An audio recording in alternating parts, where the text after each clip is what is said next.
Hi! So, how did I turn myself into a lean, mean, fat-burning machine?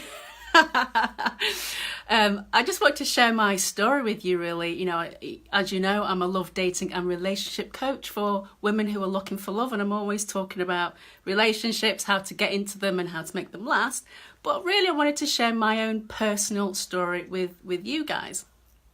So if you'd seen my other video, was talking about my 30-day sugar-free challenge. If you scroll through my timeline, or hi Angela, how are you doing? If you scroll through my timeline or just click onto the videos, and you'll see that video that I did that was talking about my 30-day sugar-free challenge, which is kind of where this journey whole began. Hi Eddie, how you doing?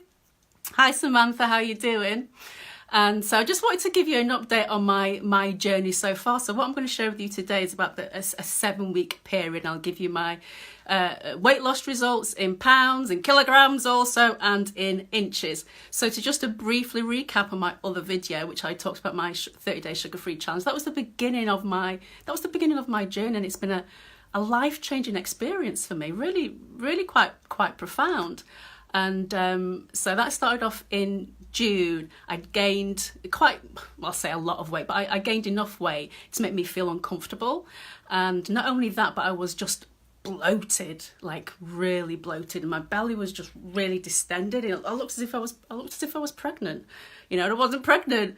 And it was uncomfortable, like wearing trousers and trying to button them up, or wearing tops that were trying to fit over my belly and everything like that. But I didn't feel good within myself. I didn't feel good within myself. And so as a result of that, I thought, right, I'm going to do a 30-day sugar-free challenge. And I did that, which was amazing. It was difficult at the beginning.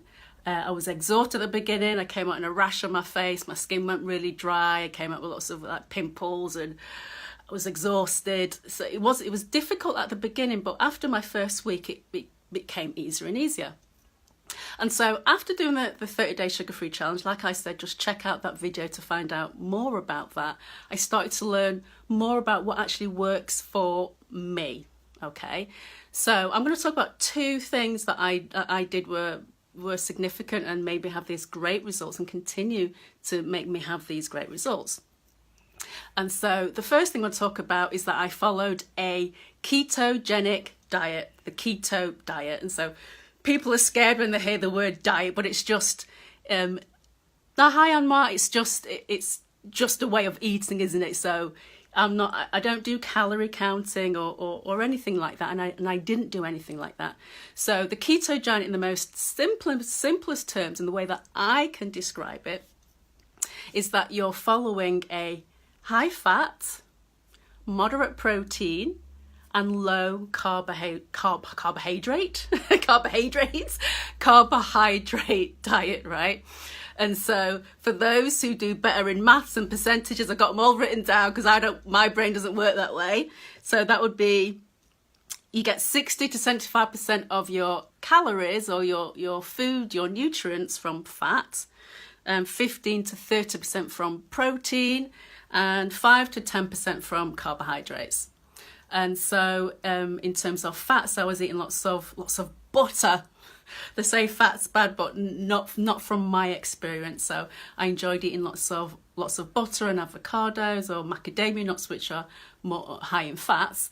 I'm not a vegetarian or a vegan, so I eat meat and fish and eggs. So that was a part of my protein. And the carbohydrates, of course, was part of my addiction to sugars. And so, as you can imagine, the carbohydrates was the one that was very, very limited. And so in terms of the carbohydrates, as much as I loved fruit, I like mangoes and pineapples. My parents are from Jamaica, so it's kind of the foods that I was growing up with, but they had to go. And in terms of my fruit intake, in terms of keeping the carbohydrates quite low, I would eat like berries, like strawberries, blackberries, blueberries. Hi Melissa, how you doing? Which was enjoyable, not as nice as mango and pineapple. That's for sure. But still, it satisfied that craving. Although in saying that, it wasn't as, my craving reduced massively after the 30-day challenge. It just doesn't even exist anymore, which I thought was impossible. So in terms of carbohydrates, so what else had to go? Pasta, never a big pasta fan anyway, so I wasn't bothered about pasta or spaghetti. Potatoes, loved potatoes, mashed, boiled, fried, loved them, but they had to go. They just had to go. And sweet potatoes, all that good stuff, they had to go. Grains, of course, which is rice. I'm not a big rice fan, so I wasn't too bothered about that. So oats, if you like porridge, that had to go as well. And what else was there? Like starchy vegetables. So it could be even like tomatoes, for example. I'm not a big tomato fan, so that wasn't too bad. Or even carrots, legumes, beans as well, lentils, pulses, all of that had to go following this ketogenic diet. But yeah, you know, honestly, even though I'm kind of joking about it, I didn't feel deprived in any way, shape or form. It means cooking, lots of, you know, starting from scratch, because you can imagine there's not going to be any processed food, is there really? And so, I mean, more time in the kitchen. Hi Jay, how you doing? Preparing my foods, but that was great. And so the reason why I didn't feel deprived was because my fat intake was quite high. And so the great thing about that is that it makes you feel satiated. Not bloated, not overstuffed, not overly full, but satiated. And that was actually missing from the way that I was eating before, because I would be munching on food, not in the morning time, but as soon as it came to the afternoon, and definitely when it got to like in the evening time after 8 o'clock, that was my favourite time. I could not go to bed like without having something to eat. And sometimes, you know, it was that bad that I would get up in the middle of the night and go and have like buttered toast or something. It was you know, it was an addiction.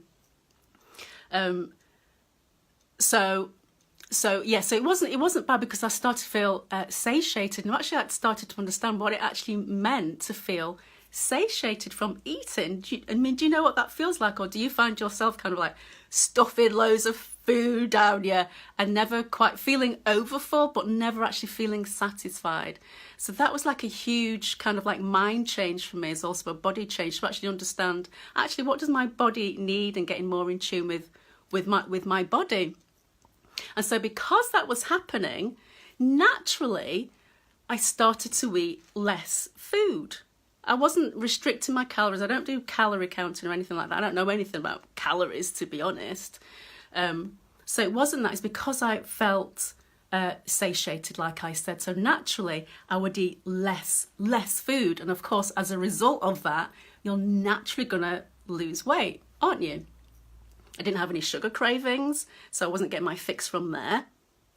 And I wasn't restricting my weight in any way. I wasn't restricted in what I was eating in terms of the amount of food that was on my plate. Like I said, I wasn't counting any calories or anything like that. So I wasn't restricted in the amount of food that I put on my plate. If I was hungry, I ate it.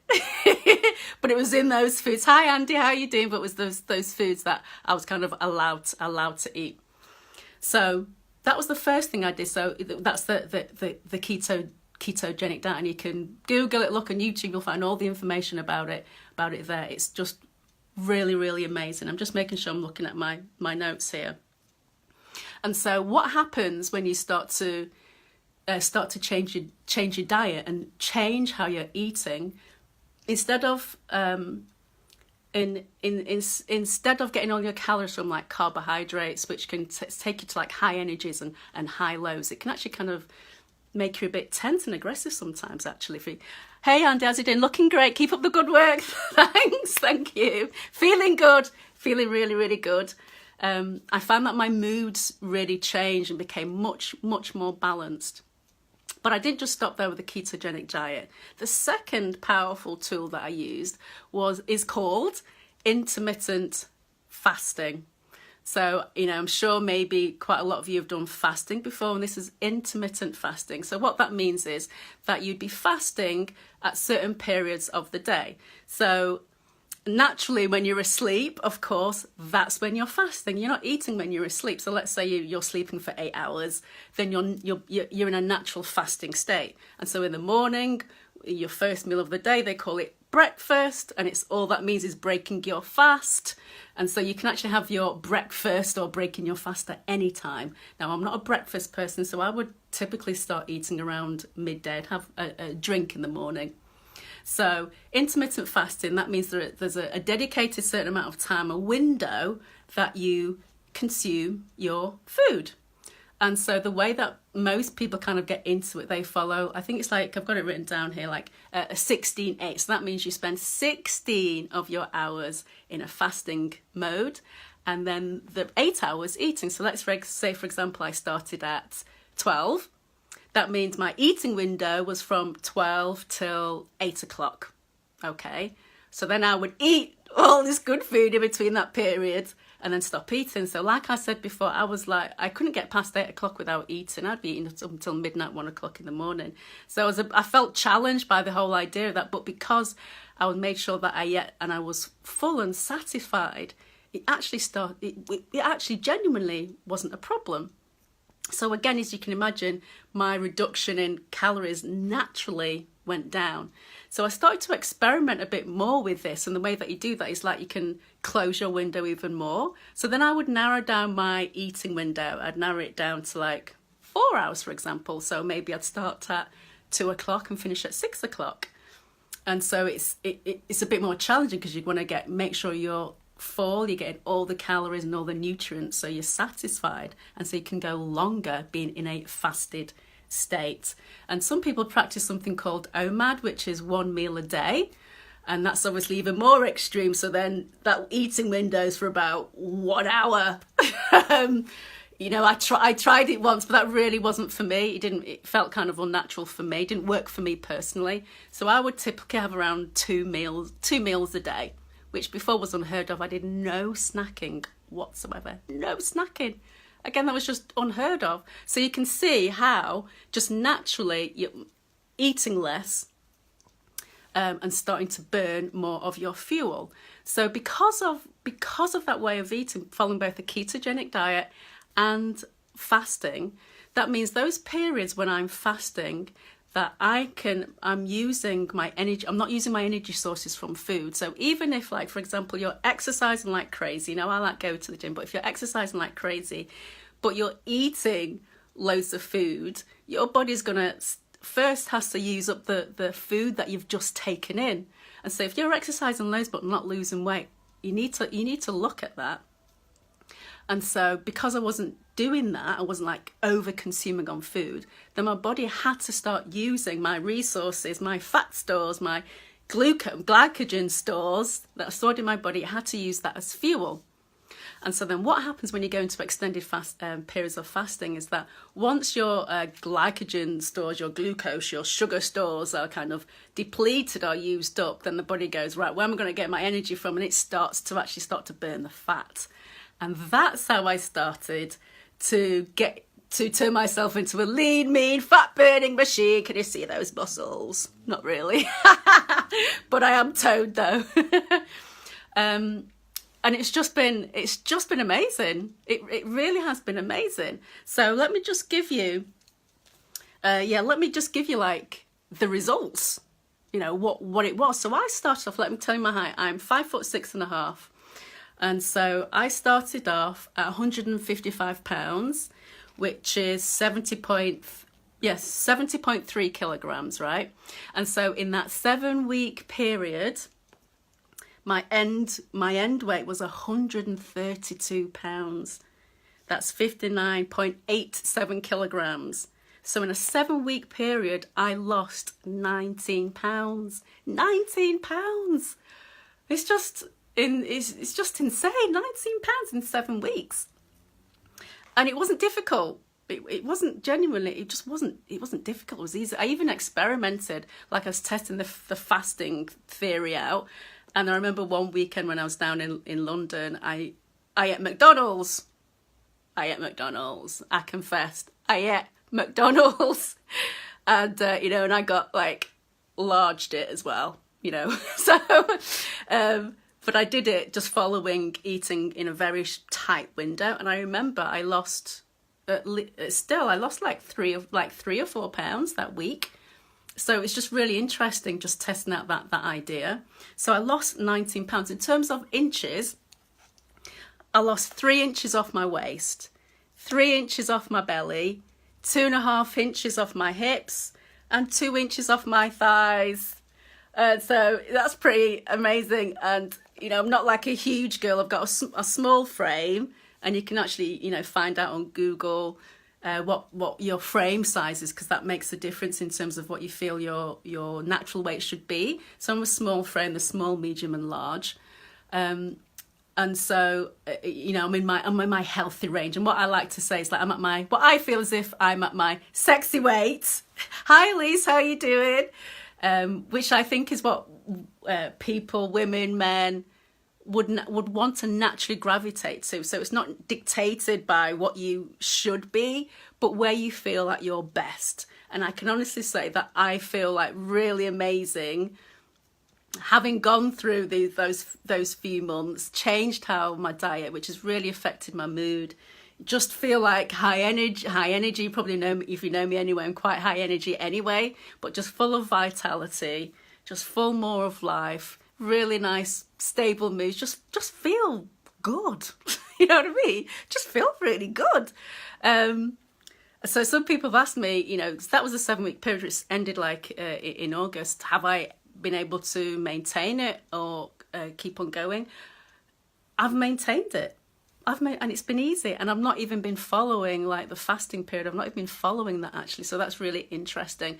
But the thing is, if you think you can go back to the way you were eating way before, no, you can't. You know, you can't do that. But I actually genuinely don't have any desire to be honest, which is really just amazing. So I'm just sharing my story with you. Just maybe if you're struggling at the moment, it could inspire you. You know, I want to inspire you if you feel stuck. In terms of your weight loss goals, in terms of how you feel about yourself, in terms of your energy, then just check it out.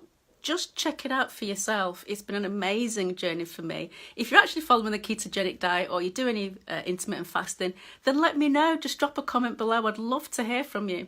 So I hope you enjoy the rest of the evening. I'm on my way out now, and